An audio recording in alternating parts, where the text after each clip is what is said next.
ये जो जिंदगानी है, ये जो जिंदगानी है, इसमें थोड़ी सी खुशी और ढेर सारी परेशानी है। ये जो जिंदगानी है, इसमें थोड़ी सी खुशी ढेर सारी परेशानी है। क्यों उदास होता है, ये कैसी नादानी है। बादल छट जाएंगे, ऊपर बैठा बाबा बर्फानी है। तो दोस्तों आ जाइए, सब कुछ भगवान भरोसे छोड़ करके पढ़ाई पे फोकस कीजिए, दिल से मेहनत कीजिए, जरूर मिलेगा मुकाम। तो आज हम लोग ग्राफ्स की बात करते हैं, ठीक है ना। IIT मेंस का एग्जाम है और उसमें एक टॉपिक बहुत ही अच्छा सा है और वो है ग्राफ का, ठीक है ना। आप यदि पढ़ लेते हो ग्राफ, आप यदि पढ़ लेते हो ग्राफ, डिफिकल्टीज हो जाएंगी पूरी तरह से साफ। तो आइए एग्जाम से, अपनी पढ़ाई से, अपनी जिंदगी से सारी परेशानियों को साफ कर दें, ठीक है ना।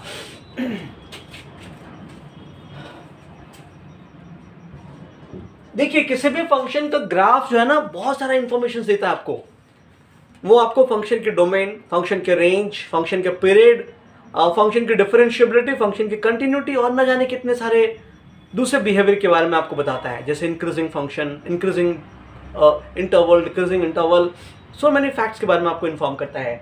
तो यदि ग्राफ को आप सही ढंग से समझ लेते हो तो relation function, increasing decreasing function, even integration, हर जगह आपको पूरा पूरा हेल्प मिलेगा। और मैथ्स ही नहीं, केमिस्ट्री में, फिजिक्स में, वहाँ भी ग्राफ है, वहाँ भी आपका कॉन्सेप्ट एक हाई लेवल पे आ जाएगा।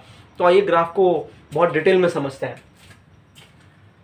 सपोज आपके पास है y equal to x, y equal to x.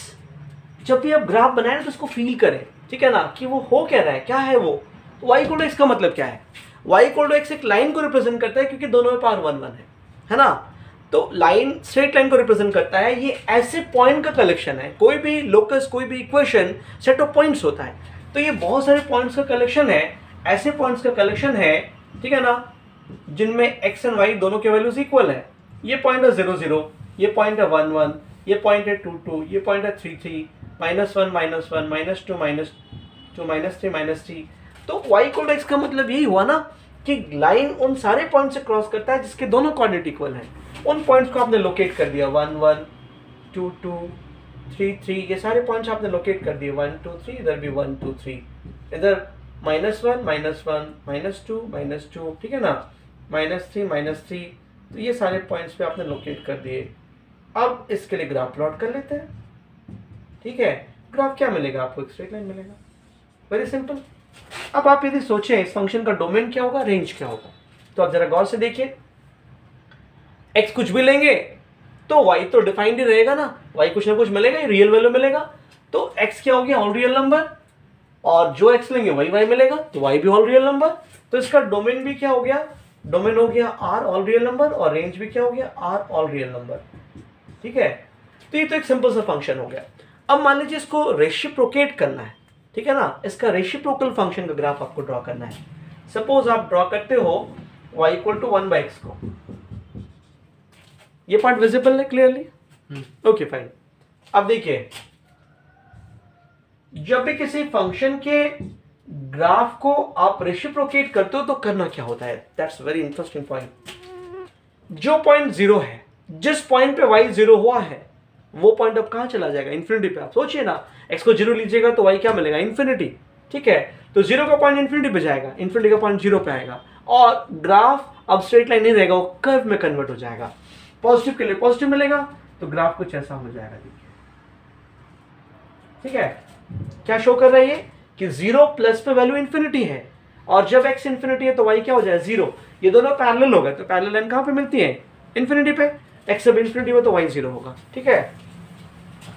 Similarly ये जो नेगेटिव पार्ट है ना, नेगेटिव पार्ट में भी ऐसे ही होगा। 0 -0 के जस्ट पहले का पॉइंट कहां जाएगा? माइनस इन्फिनिटी पे। माइनस इन्फिनिटी का पॉइंट ये कहां पे आएगा? 0 पे आएगा। तो ग्राफ कुछ ऐसा हो गया, ग्राफ मतलब टूट जाता है उस पॉइंट पे, ठीक है, जहां पे वो 0 हुआ था, ठीक है। तो ये ग्राफ किसका हो गया? y इक्वल टू 1/x का। इसका डोमेन क्या होगा? डोमेन का मतलब होता है x की वैल्यू। तो x की वैल्यू आप क्या ले सकते हैं, क्या नहीं ले सकते, उसी पे सोचना है। तो आप जरा गौर से देखिए, इस फंक्शन में हम x को कुछ भी ले सकते हैं, बट एग्जैक्टली 0 नहीं ले सकते। एग्जैक्टली 0 पे देखिए ग्राफ है क्या? नहीं है, तो क्या लिखोगे? r - 0, ठीक है। अब रेंज की बात कीजिए, रेंज में आप y को देखते हो, y क्या नहीं हो सकता है, तो y एक्सिस पे दौड़ लगाओ, इधर आप दौड़ते जाओ, सारे नेगेटिव वैल्यूज आप ले पा रहे हो। एग्जैक्टली यहाँ पे y 0 हो जा रहा है, लेफ्ट राइट में कहीं भी ग्राफ नहीं दिख रहा है, तो y 0 भी हम लोग को नहीं मिलेगा, मतलब रेंज भी क्या हो गया r-0, डोमेन भी r-0, रेंज भी r-0। ना तो इस फंक्शन में हम x को 0 ले सकते हैं और ना इस फंक्शन में हमको y 0 मिलेगा।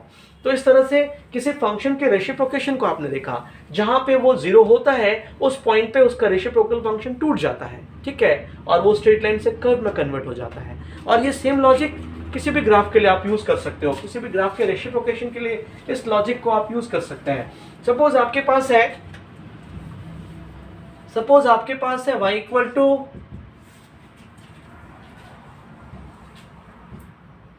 आपके पास है x-2, तो ये ग्राफ कैसा होगा जरा सोच लो। y इक्वल टू x-2 कैसा होगा, ये x को 0 पुट करोगे तो y क्या मिलेगा, -2। x को 0 पुट करोगे y क्या मिलेगा, -2, 0 -2। x को 0 पुट कर दो y मिल गया -2, ठीक है, और y को 0 पुट कर दो तो x क्या मिल गया, 2। इन दो पॉइंट से कर्व क्या कर रहा है, इन दोनों पॉइंट से ग्राफ क्या हो रहा है, क्रॉस कर रहा है, स्ट्रेट लाइन क्रॉस कर रहा है, अभी कर्व नहीं है। ऐसा हो गया ग्राफ रफली, ये इस लाइन का ग्राफ हो गया, ठीक है ना। लेकिन अब यदि हम इसको रेसिप्रोकेट करें तो क्या होगा, जरा गौर से सोचिए। यदि इस ग्राफ को हम रेसिप्रोकेट कर दें, y इक्वल टू 1/x-2 कर दें तो यहाँ क्या होगा, y इक्वल टू 1/x-2 कर दें तो यहाँ क्या होगा, जरा गौर से देखिए। यहाँ पे ग्राफ में उसी तरह का चेंज आएगा जैसे पहले आया था, ठीक है ना। हाँ, जो पॉइंट था ना वो शिफ्ट हो जाएगा, अभी वो पॉइंट अभी 2 बन गया। लाइन कौन सा लाइन है, x इक्वल टू 2 है ना। तो आप देखिए y कब 0 हुआ था, 2 पे, तो एग्जैक्टली x इक्वल टू 2 पे लाइन जो था ना वो टूट जाएगा। ये पार्ट जो आप देख रहे हो ना, ये पार्ट ये नेगेटिव में रेसिप्रोकेट हो जाएगा और ये पार्ट पॉजिटिव में रेसिप्रोकेट हो जाएगा। ये 0 का पॉइंट कहाँ चला जाएगा, इन्फिनिटी पे, ठीक है ना। और ये जो नेगेटिव साइड से 0 को अप्रोच कर रहा था वो ग्राफ कुछ ऐसा हो जाएगा, आप देखिए, ठीक है, मतलब ग्राफ कुछ ऐसा बना देंगे आप, ग्राफ कुछ ऐसा बना देंगे, ठीक है। y इक्वल टू x-2 ऐसा है तो y इक्वल टू 1/x-2 ऐसा होगा। इसमें डोमेन क्या हो गया बताइए, df, domain of the function. This part is visible. Domain of the function क्या हो गया, x क्या नहीं ले सकते, देखिए x को 2 नहीं ले सकते, तो हो गया r-2 डोमेन हो गया। रेंज क्या हो गया बताइए, रेंज के लिए आपको देखना था y का वैल्यू, तो y एक्सिस पे दौड़िए, इधर नेगेटिव है, देखिए ग्राफ तो उधर दिख रहा है, यहाँ पे आइए ग्राफ दिख रहा है, एग्जैक्टली यहाँ पे आ जाए 0, ना तो लेफ्ट में ग्राफ है ना राइट में ग्राफ है, तो रेंज ऑफ द फंक्शन क्या हो गया, r-0। इस फंक्शन का डोमेन हो गया r-2। सारे रियल नंबर ले सकते हो बट एग्जैक्टली 2 नहीं ले सकते, ठीक है। और रेंज का मतलब y का वैल्यू, y क्या होगा, सारा रियल नंबर होगा बट एग्जैक्टली 0 नहीं होगा, ठीक है। ओके फ्रेंड्स, मिलते हैं नेक्स्ट वीडियो में कुछ और न्यू ग्राफ्स के साथ, न्यू कॉन्सेप्ट्स के साथ। Till then take care, good bye.